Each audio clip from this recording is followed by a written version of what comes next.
اعوذ باللہ من الشیطان الرجیم، بسم اللہ الرحمن الرحیم۔ قبر کے عذاب سے بچنے کے اسباب ہماری سیریز چل رہی تھی۔ انشاءاللہ آج اس کی یہ 17 نشست ہے، اور انشاءاللہ آج 16واں عمل آپ سے شیئر کریں گے جو قبر کے عذاب کے حوالے سے۔ یہ حدیث شریف صحیح بخاری کے اندر آئی ہے، 7047 اس کا نمبر ہے۔ رسول اللہ صلی اللہ علیہ وسلم کو جب برزخ میں قبر کے احوال دکھائے گئے، جو لوگوں کو قبر میں عذاب ہو رہا ہے، تو اسی دوران آپ کا گزر ہوا ایک شخص سے آپ نے دیکھا کہ اس کو ایک آدمی نے پکڑا ہوا ہے، اور اس آدمی کے ہاتھ میں لوہے کا ایک کنڈا ہے۔ جو حدیث میں الفاظ آئے ہیں وہ کنڈا اس کو عربی میں کہتے ہیں، جو عام طور پہ آپ نے قصاب کی دکان میں دیکھا ہوگا نا، جو گوشت لٹکائے ہوتے ہیں جس کنڈے کے ساتھ، تو وہ والا کنڈا ایک اس آدمی کے ہاتھ میں نبی صلی اللہ علیہ وسلم نے دیکھا۔ اور آپ نے دیکھا کہ شق وجہ ہی وہ کنڈا لے کر وہ آدمی اس کے منہ کے اندر ڈالتا ہے یہاں پہ، اور اس کے منہ کو یہاں سے کاٹنا شروع کر دیتا ہے اس کنڈے سے، اور کاٹتا کاٹتا یہاں تک کہ اس کی کان کی لو تک لے جاتا ہے۔ آپ فرمایا کہ پھر میں نے دیکھا کہ اس نے وہ کنڈا جب یہاں تک کاٹ دیا تو نکال کر اس نے کیا کیا، وہ کنڈا اس کی ناک کے اندر ڈال دیا۔ اب ناک کے اندر ڈال دیا اور یہاں سے کھریدتا ہوا اس کی ناک وہ کان تک لے گیا۔ وہ سوچیں کہ اس کی کیا حالت ہوگی اس آدمی کی، وہ رو رہا ہے اور چیخیں مار رہا ہے درد کے مارے، میں کچھ نہیں کر سکتا۔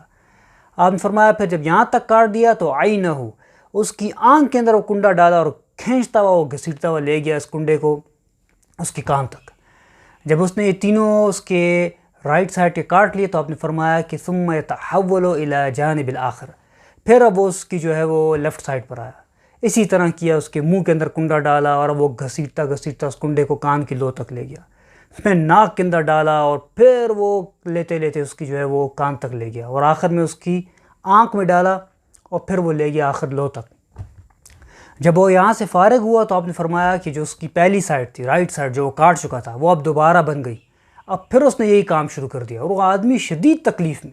تو نبی صلی اللہ علیہ وسلم نے پوچھا کہ یہ کون سا ایسا عمل کرتا تھا جو اتنی شدید تکلیف میں ہے؟ اب آپ جواب سنیں، بہت امپورٹنٹ ہے۔ یہ وہ کام ہے جو آج میں اور آپ تقریباً ہم سب کر رہے ہیں۔ وہ فرشتہ فرمانے لگا نبی صلی اللہ علیہ وسلم کو، جانتے ہیں اس کا گناہ کیا تھا؟ اس کا گناہ یہ تھا، رجل یغدو من بیتہ، جب صبح ہوتی تھی، روزانہ صبح جب اپنے گھر سے نکلتا تھا تو یہ کیا کرتا تھا؟ یکذب الکذبۃ تبلغ الآفاق، یہ جھوٹ بولتا تھا، اور ایسا جھوٹ جو پوری دنیا تک پہنچ جاتا تھا، یونیورسل ہوتا تھا اس کا جھوٹ۔ اب یہاں ایک منٹ کے لیے آپ رکیں کہ نبی صلی اللہ علیہ وسلم کے دور میں تو یہ بات سمجھ میں نہیں آتی کہ یہ کون ایسا انسان ہو سکتا ہے جو جھوٹ بول رہا ہے مکہ میں ایک یا مدینہ میں، اور وہ پوری دنیا تک پہنچ جاتا ہے ایک دن کے اندر۔ ایسا تو نہیں ہوتا تھا، یہ ایسا آج ہو رہا ہے۔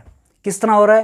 یہ ایک تو یہ صحافی لوگ ہیں، یہ جو سو کالڈ دانشور بنے ہوئے ہیں، اور یہ بکے ہوئے صحافی جو ہیں، اور میڈیا چینلز بھی جو بکے ہوئے ہیں، جو بیٹھ کر 24 گھنٹے جھوٹ بول رہے ہیں اور بدنام کر رہے ہیں اسلام کے خلاف بھی، پاکستان کے خلاف بھی، اور مخلص لوگوں کے خلاف بھی۔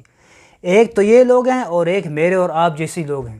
جو ہی صبح ہوتی ہے واٹس ایپ پر اسٹیٹس لگا دیتے ہیں، جو نئی خبر سنی لگا دی، یا کوئی ٹویٹ کو ری ٹویٹ کر دیتے ہیں، یا اور اپنے فیس بک اور مختلف سوشل میڈیا پر جو ہے وہ کسی سیاستدان کے بغض میں اس کو بدنام کرنے کے لیے کبھی توہین رسالت کا الزام لگا دیا، کبھی قادیانی ہونے کا الزام لگا دیا، کبھی توشہ خانے کا الزام لگا دیا۔ حال یہ کہ سب کو معلوم ہے کہ جھوٹے الزامات ہیں، لیکن صرف اور صرف اس کے بغض میں، یا اور سیاسی جماعتیں یا سو کالڈ مذہبی جماعتوں کی محبت میں۔ آپ اندازہ کیجئے کہ یہ اتنا خوفناک کام ہے کہ یہ لوگ خود تو اپنی آخرت تباہ برباد کر دی، ان سیاستدانوں نے دین ایمان بیچا ہوا ہے، امریکہ کے غلام بنے ہوئے، آپ لوگ کی بھی آخرت خراب کر رہے ہیں۔ خبردار کسی قسم کی نہ ان کوئی ٹویٹ کو ان کی ری ٹویٹ کریں، نہ ان کے اسٹیٹس لگائیں، نہ ان کو آپ جو ہے پروموٹ کریں، یہ تو خود بدبخت ہیں، آپ لوگ کی بھی آخرت خراب کر رہے ہیں۔ اگر آپ نے کوئی کرنا بھی ہے تو پہلے پوری تصدیق و تحقیق کریں۔ پوری تصدیق تحقیق ہو گئی، کیونکہ آپ یاد رکھیں قیامت کے دن جواب دے ہوں گے۔ ہاں، جو مخلص اچھا سیاستدان ہے، یا کوئی بھی اچھا لیڈر ہے، مذہبی ہو غیر مذہبی ہو، تو اس کا دفاع کرنا فرض ہے، اور اس پہ آپ کو ثواب بھی ملے گا، لیکن آپ کو پوری تسلی ہو۔ تو اس حدیث کو سب کے ساتھ شیئر کریں، کیونکہ یہ چیز بہت زیادہ عام ہو گئی ہے، اور اس گناہ کو سوچ کر صرف رک جائیں اس چیز سے۔ اللہ تعالیٰ مجھے آپ کو عمل کرنے کی توفیق عطا فرمائے۔ جزاک اللہ خیر۔